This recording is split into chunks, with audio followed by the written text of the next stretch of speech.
예, 소개받은 최일도입니다.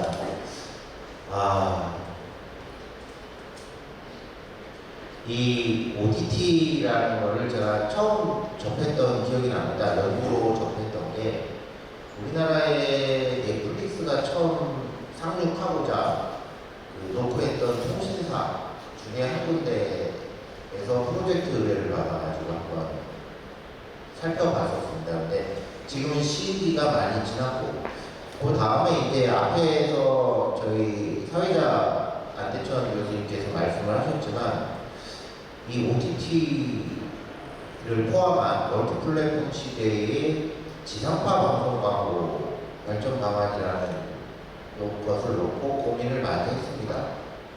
이게 과연 어떻게 합치가 돼야 되는 거냐, 그리고 과연 소비자들의 머릿속에는 본인이 이용하는, 보고 있는 프로그램이 OTT 채널로 온 거냐, 케이블 채널이냐, 지상파 채널이냐, 이걸 구분해서 보는 것이냐라는 궁금증도 있었고, 거기에 대한 리서치 결과는 많이 나와 있기 때문에 연구자분들께서 대부분 알고 계실 겁니다. 그래서 그런 거를 전제로 하고, 다행히도 제가 발제를 맡게 된 거는 광고 마케팅 사례와 포괄적 전략 방안이라서 그 중심으로 좀 말씀을 드리겠습니다. 국내 먼저 OTT 현황을 봤더니 2020년 말 기준으로 넷플릭스가 40% 점유율을 보이고 있습니다. 이게 이제 코리안클릭하고 나스미디어에서 제공한 자료인데요. 그 다음에 키링, 쿠팡플레이, 웨이브, 이런 것들이 이제 시장을 형성하고 있는데, 브랜드 선호도가 조금씩 달랐습니다. 여기 자세하게는 안 나왔는데, 이용하는 소비자가 가진 단말기가 모바일을 주로 이용하느냐, 아니면 거치형 텔레비전을 이용하느냐에 따라서 주로 선호하는 플랫폼이 조금 차이가 있었다라는 걸 말씀드리고, 그런데 저기 제시된 넷플릭스나 TV, 웨이브, 디즈니 플러스, 이런 왓챠 이런 것들을 보면 그들이 수익을 거두는 광고 편성이나 활용 방안은 다 조금씩 달랐습니다. 그래서 그 전략적 차이가 광고 시장에 있더라라는 것을 볼 수 있었습니다. 그 부분은 제가 언론진흥재단에서 에이전시로서 현업을 하다 보니까 광고주들이 요구하는 패턴들이 있었습니다. 그래서 그런 사례를 중심으로 뒷부분에 다시 말씀을 드리고요. 지상파 광고가 엄청나게 지금 줄어들고 있습니다.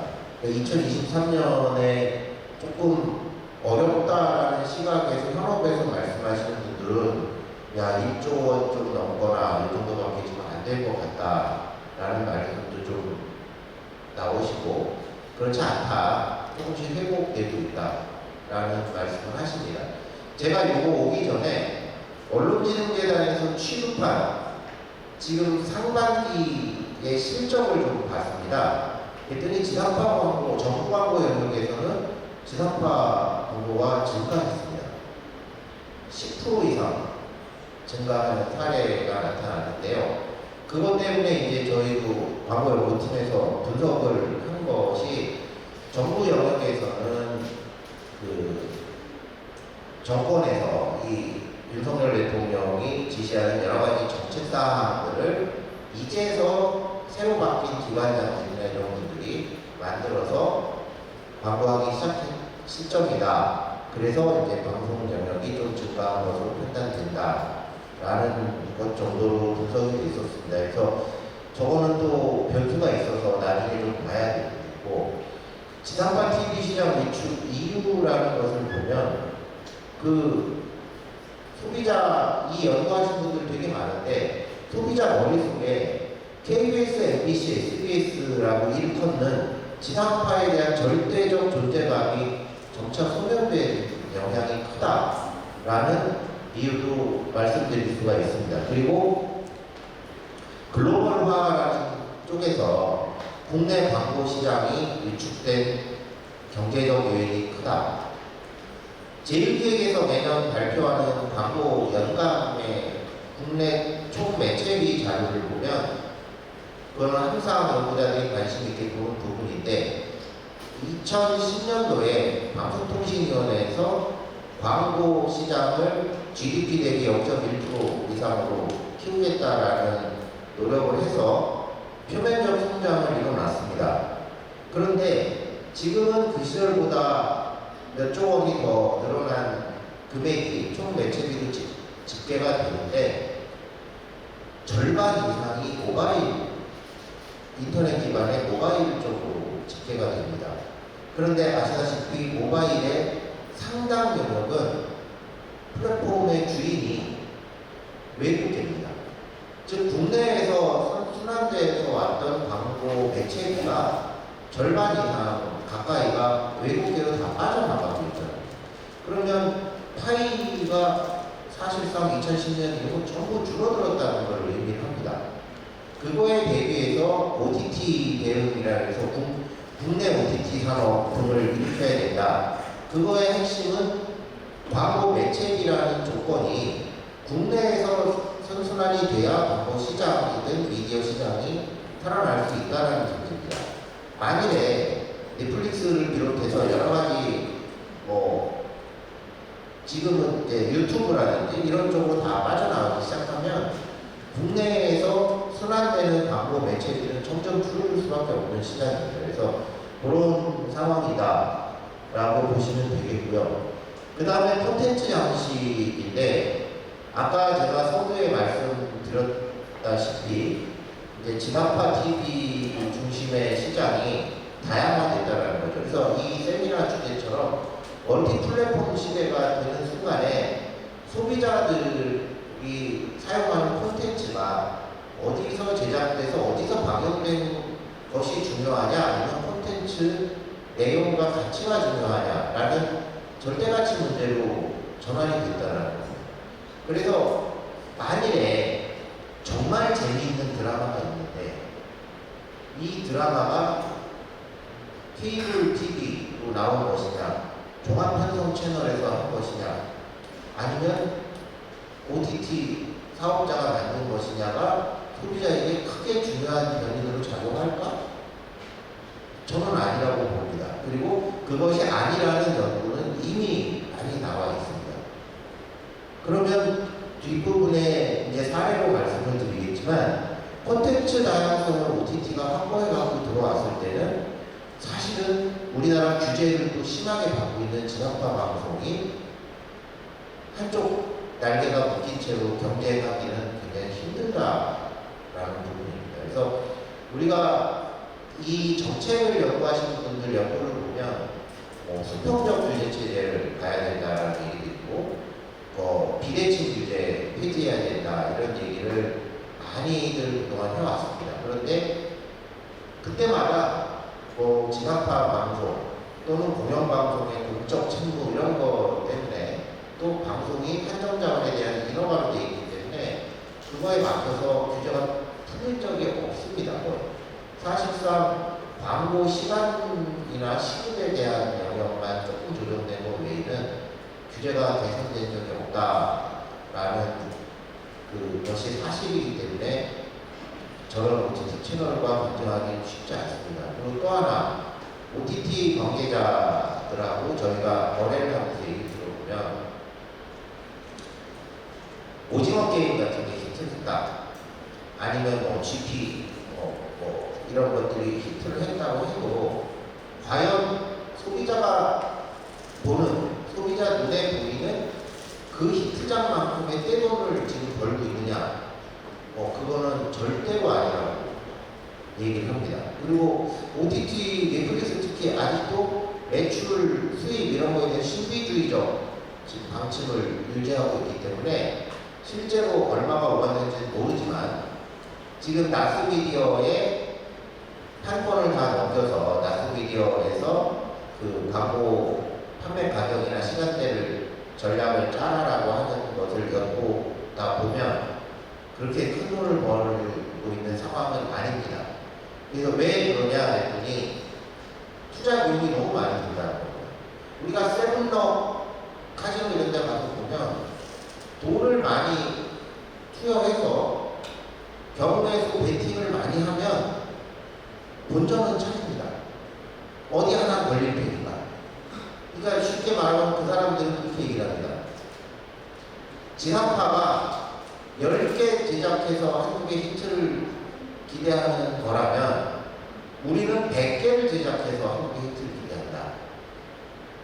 그렇기 때문에 히트를 크게 했다 하더라도 그거 눈에 보이는 만큼 다 딴 건 아니다. 만일에 정말 기가 막힌 예측이 있어서 드라마 하나 제작했는데 그게 떼돈을 벌었다 하면 돈을 벌 수 있는데 나머지 소요되는 비용이 너무 많다. 그래서 실제 아직은 그렇게 되고 있지 않고 처음에 넷플릭스가 광고에 주력을 안 한다라고 했던 이유도 콘텐츠 판매 중심으로 가려고 했는데 지금은 시장 상황이 좋아지지 않았다라는 게 지금 정설입니다. 그래서 성장 요인을 이제 다시 보면요. 우리가 알고 있는 과거의 텔레비전을 대체할 수 있는 동영상을 다룰 수 있는 영역은 이제 굉장히 많아졌다는 거예요. 그 기술자들이 얘기하는 미래는 제가 쓰고 있는 안경이나 아니면 인식 보조 장치를 이용해서 가상의 화면에 영상이 뜰 수 있는 것까지 지금 기술 개발은 되어 있다라고 얘기합니다. 또 어떤 플랫폼이 나타날지는 모르지만 다양해졌다. 그 다음에 저 이용자 변화는 지금도 그런가 싶어서 제가 10년 전에 조사했던 거로 했더니 똑같습니다. 그러니까 고정형, 우리가 한 10년 전만 해도 본방사수 뭐 이런 말들이 유행을 했는데 지금은 본방사수라는 명칭은 특정 이슈를 최초로 다루는 프로그램을 빼고는 별로 드라마 콘텐츠나 이런 데서 통용되지 않습니다. 대부분 몰아보기, 주말이나 편한 시간에 몰아보기로 들어가기 때문에 실시간에 통용되는 매칭됐던 광고가 효과를 잃고 오히려 프로그램 재판매에서 나타나는 수익이 더 크게 들어오더라라는 겁니다. 그 다음에 저도 보니까 다시 보기 좋은데 잘라보기는 또 뭐냐 했더니 진짜 잘라보기 16부작이면 그걸 또 응축해서 보급하는 게 있답니다. 그래서 그걸로 요약해서 보는 경우도 있고 10부작인데 5부, 7부, 9부만 보면 모든 게 끝난다라는 말들이 돌면 또 그거만 보고 내용을 습득하는 경우가 있다라고 합니다. 그래서 그런 부분이 있고요. 그 다음에 OTT 네트워크가 가장 큰 특성은 사실은 보유 채널로서 유료 방송 사업자가 가진 루트를 우회했죠. IP망으로 그냥 직접 들어간다는 겁니다.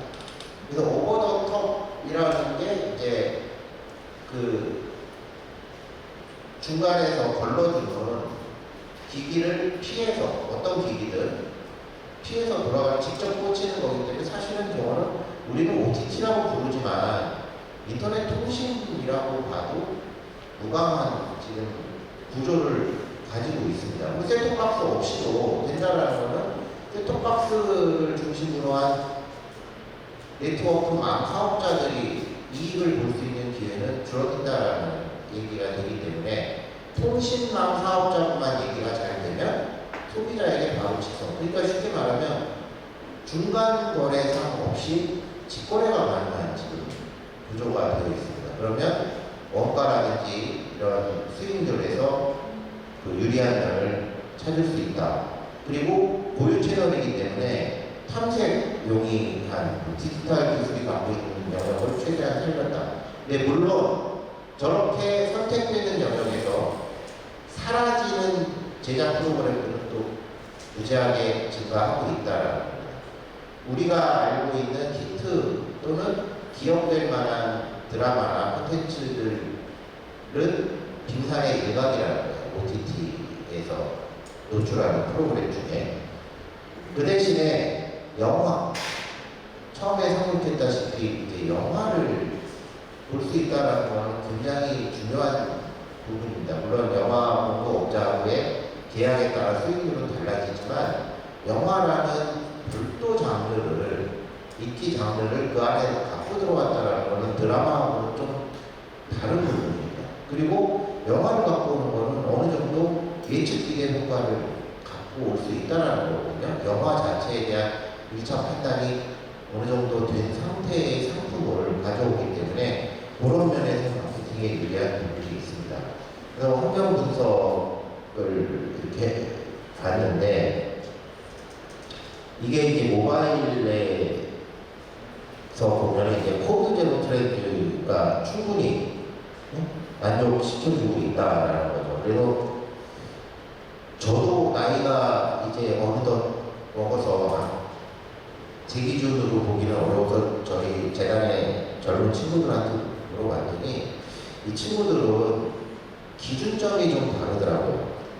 저만 해도 거실이나 방에 있는 텔레비전을 호스트로 놓고 그렇지 않은 대체제로서 노트북이나 데스크탑 컴퓨터 아니면 휴대전화기로 보는 방안을 생각을 해왔는데 지금 MZ 세대라고 하는 친구들은 그런 개념이 거의 없어졌습니다.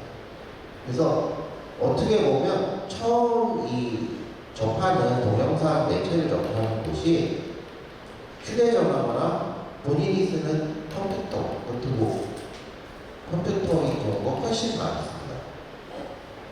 그 얘기는 지상파 프로그램도 그 패턴은 좀 달라져야 되지 않아요? 이거를 보다가 제가 그 생각을 좀 해봤어요.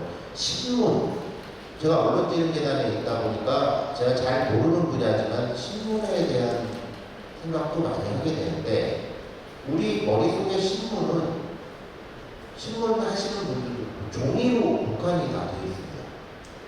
그래서 신문법이라는 게 있음에도 불구하고 인터넷 신문협회라는 또 협회는 또 따로 있습니다. 이게 어떻게 될 것인가? 그리고 신문을 사업을 하시는 분들을 또 만나보면 그분들은 훨씬 더합니다.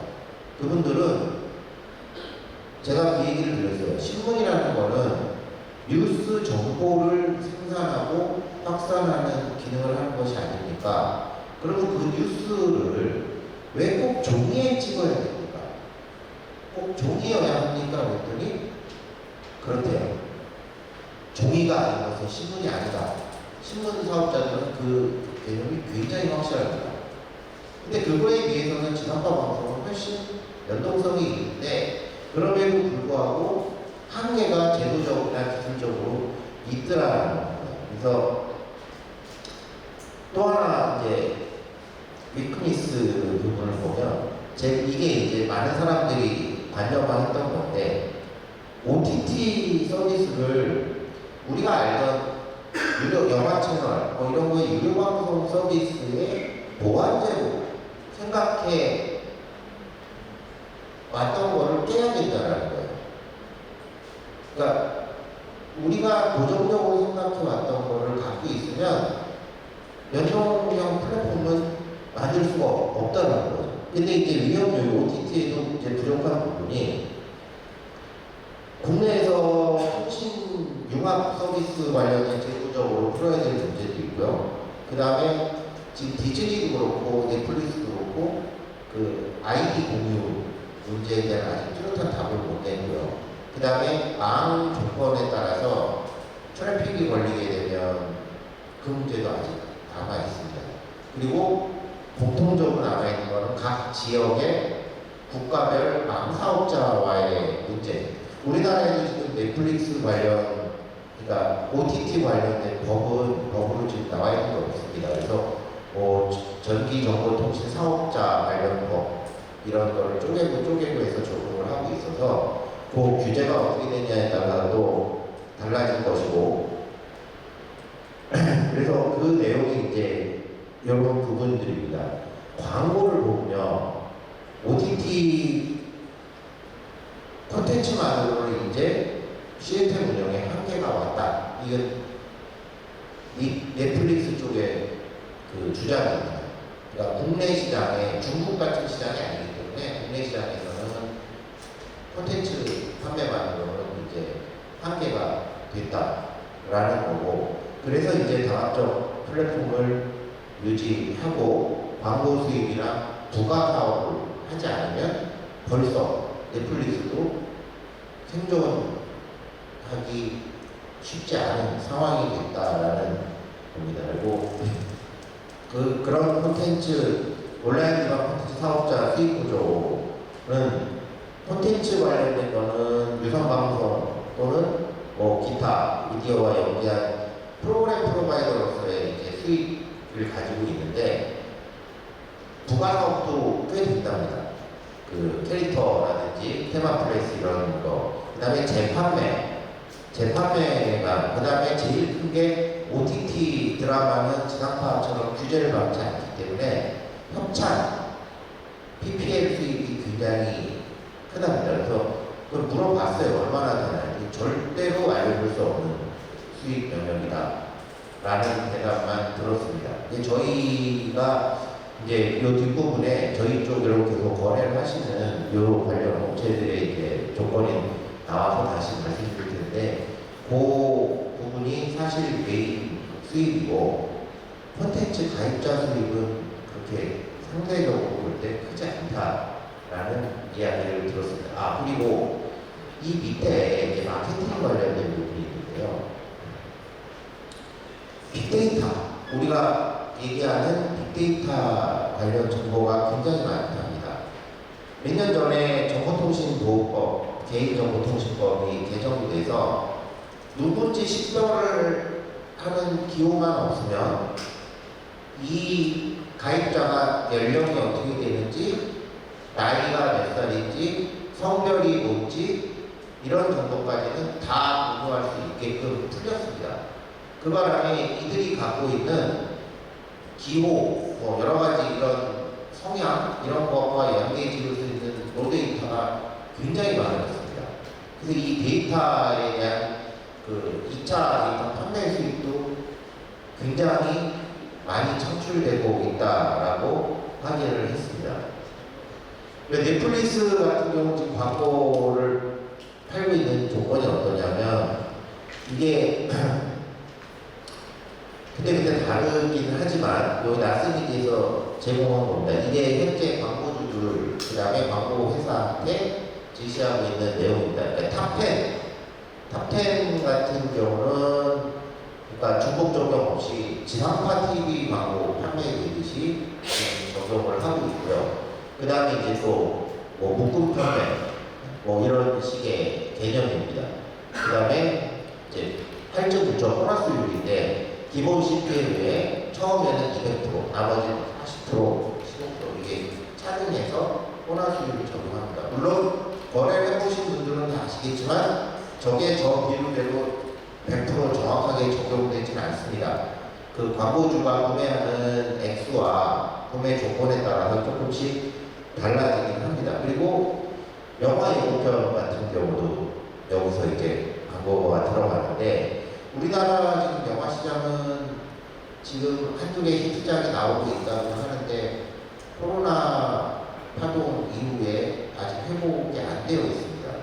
개봉도 안 하고 지금 끝인 영화도 굉장히 많고, 그래서 그런 또 광고를 흡수하려는 전략을 가지고 있다라는 것이 나스미디어에서 제공한 내용입니다. 광고 노출 경우 보면 이렇습니다. 콘텐츠 시작하기 전에 우리가 하면은 이제 프로그램 전후 광고라고 지상파에서는 얘기를 하는데, 프리롤로 들어가는 사전 광고가 있고, 저기 밑으로 중간 광고입니다. 중간 광고도 되어 있고요.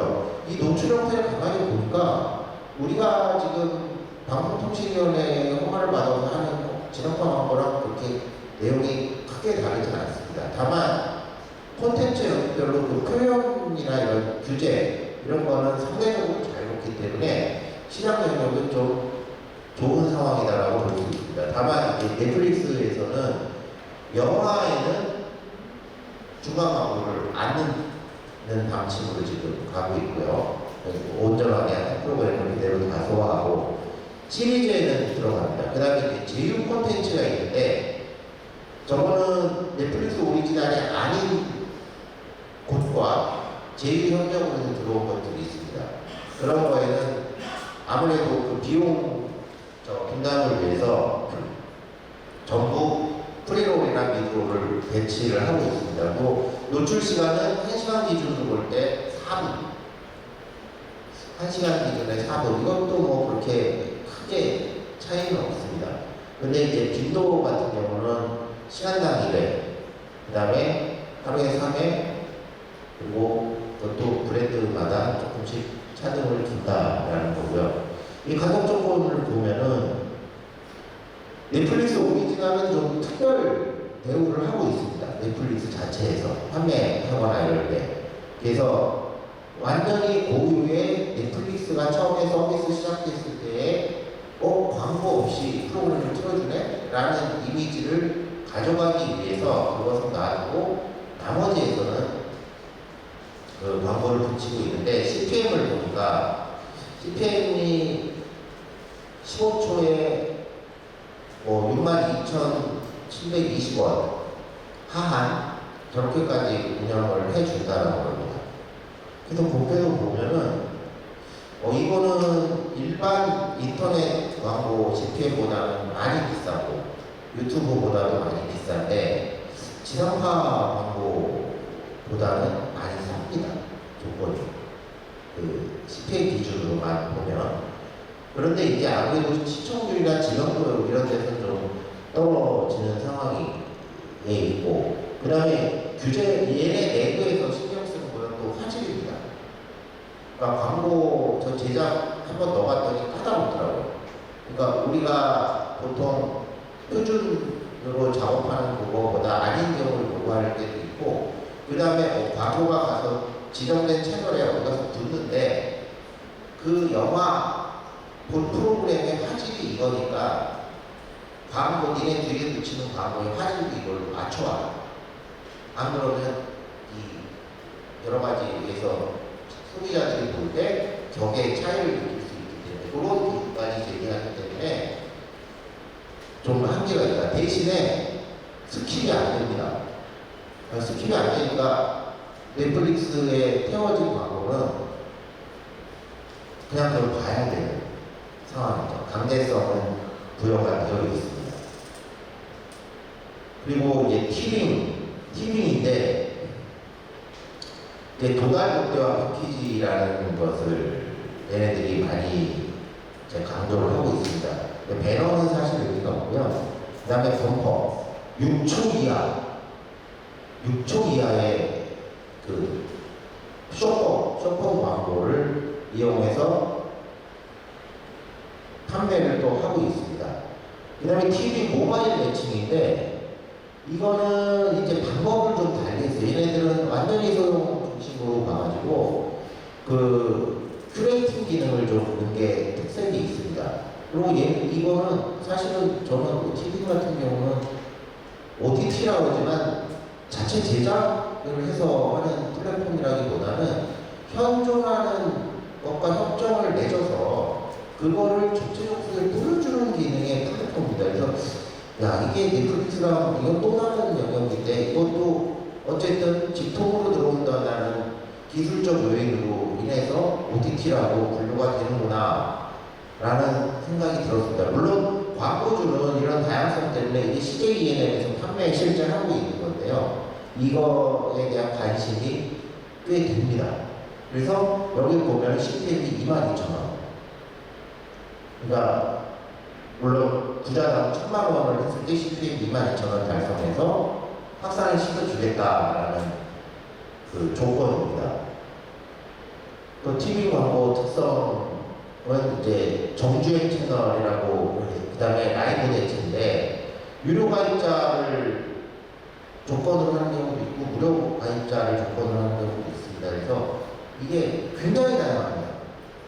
한 장표 하나를 세분화시켜 봐야 될 정도의 판매 조건이 있어서 한편으로 그거를 원하는 광고주한테는 굉장히 맞춤형으로 가치가 있는 부분입니다. 그 다음에 웨이브 여기는 프리미엄 콘텐츠 포털인데 여기 진짜 들어가 보시면 다 겪어보셨겠지만 온갖 것이 다 있습니다. 뭐 영화, 드라마뿐이 아니라 우리가 눈으로 봐서 동영상이다라고 하는 거는 이게 다윈 웨이브 같이 결합으로 가는 때 다 들어가 있습니다. 그래서 오히려 이게 저 표현은 잘할 것 같아요. 포탈이다. 그러니까 동영상, 현존하는 모든 동영상을 보려면 우리를 접속하면 다 된다. 라는 사실은 또 다른 포털 플랫폼을 갖고 갔습니다. 그래서 다만 방식이 OTT라는 거. 이거는 한부자에 500만 원을 제시를 하고 있고요. 그 다음에 이거는 뭐 가공 방식이 코스트코 피리오드로 해가지고 좀 CPT 방식 좀 색다르게 쓰긴 하는데 예산 노출을 제공하고 나중에 이제 비용을 받습니다. 그래서 스킵도 가능하고 이런 조건이 있고요.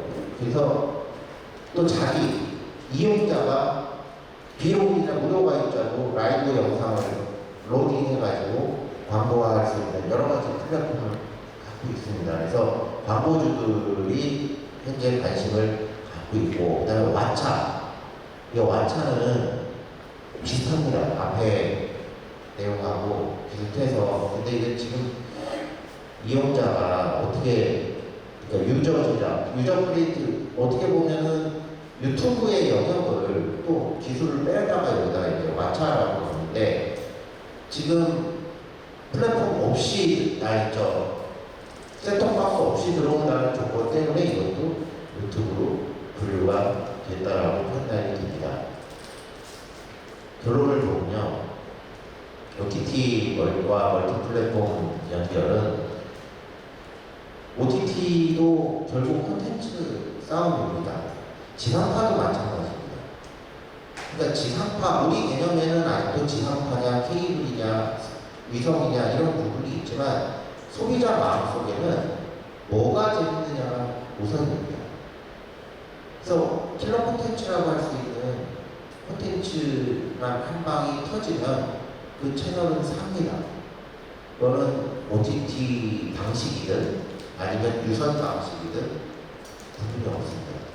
그런데 지금 그런 것이 현실적으로 어려워졌고, 과거와 같이 소비자가 다양해졌기 때문에 과거와 같이 지상파 특정 채널 시청률 64% 이런 걸 기록하기는 어려운 상황이 됐습니다.